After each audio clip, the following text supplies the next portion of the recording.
آ کر احسان جتانے لگے کہ ہم مسلمان ہوئے ہیں، ہمیں مسلمان کرنے کے لیے آپ کو زیادہ محنت نہیں کرنی پڑی، ہمارا خیال رکھیں۔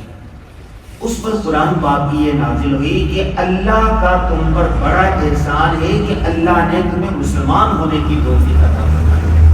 آج ہم اور آپ جو مسلمان ہیں نا، یہ اتنی بڑی نعمتیں ترازو کے ایک طرف دنیا اور ساری چیزیں رکھ دیں، دوسری طرف کلمہ رکھ دیں تو کلمے والا پلڑا جھک جائے گا۔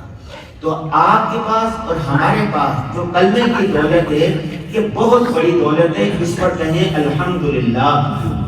نمبر 2، حدیث پاک میں آتا ہے کل بنی آدم خطاء وخیر الخطائین توابون، تمام مسلمان، تمام لوگ گناہ گار ہیں اور گناہ گاروں میں بہترین وہ ہے جو توبہ کرنے والا ہے۔ تو شام کے وقت جب سونے لگے، پتہ نہیں کل صبح ہوگی یا نہیں ہوگی، ایک دفعہ توبہ کر لیا کریں۔ توبہ کیا کرنی ہے؟ یہ کہہ کریں استغفر اللہ ربی من کل ذنب واتوب الیہ۔ کہہ دیں سب ایک دفعہ استغفر اللہ ربی من کل ذنب واتوب۔ آخری بات، تیسری بات اور آخری بات، قرآن پاک میں جگہ جگہ ہے یا ایھا الرسل کلوا من الطیبات واعملوا صالحا۔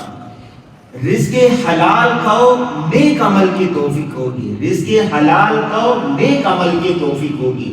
جو حلال رزق کھاتا ہے نا، جائز چیزیں کھاتا ہے، اس کو نیک عمل کی توفیق ہوتی ہے۔ اگر کوئی مشکوک مال کھاتا ہے یا حرام کھاتا ہے تو نیک عمل کی توفیق نہیں ہوتی۔ تو آپ ان ممالک میں رہتے ہوئے تو کوشش کیا کریں مشتبہ چیزوں سے، حرام چیزوں سے، ناجائز چیزوں سے بچیں۔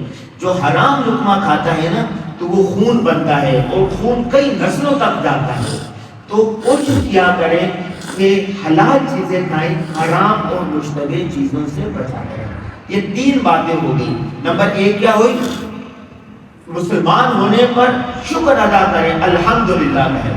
نمبر 2، روزانہ ایک دفعہ توبہ کیا کریں، استغفر اللہ ربی من کل ذنب، سے اپنے گھر والوں کو بھی بچائیں۔ ان 3 چیزوں پر عمل کریں گے نا۔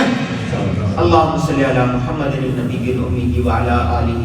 یا اللہ یہ جو 3 باتیں ہیں، ہمیں رزق حلال کھانے کی توفیق عطا فرما، توبہ کرنے کی توفیق عطا فرما، جو ایمان کی دولت دی ہے یا اللہ اس کا شکر ادا کرنے کی توفیق عطا فرما۔